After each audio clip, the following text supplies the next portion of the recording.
have a question for moms with toddlers. What are we doing for sleep? Because this is my fourth, and I do not remember it being this challenging with my older two girls. Our son is autistic, and that's a whole different ballgame.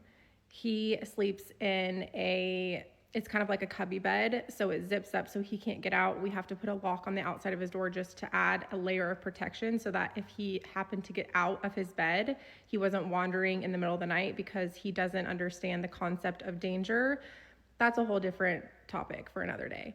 But our youngest, who is 3.5, we cannot figure it out. With our older two girls, at around age 2.5, 3, we took them out of their crib.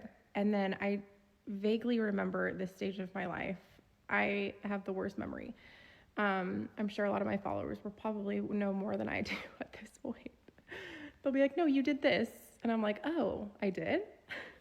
I don't know why I have the worst memory, but I can't remember us going through this phase with our older two girls. So our youngest is now starting to wander in the middle of the night.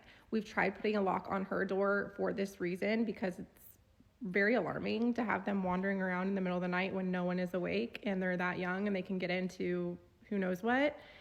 But she will freak out if we lock the door. So we stopped doing that, and now we're left with her just wandering in the middle of the night. And it's scary, and I don't know what to do. So the wandering in the middle of the night is obviously scary, but the process of getting her to the point where we can leave her room and she's content is so long and repetitive.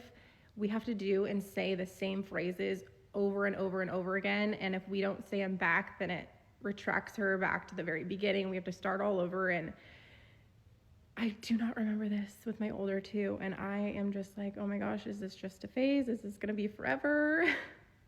Like, I'm a mom of 4 and she's our last child, so I feel like I should have this down, but I feel like a first-time mom all over again.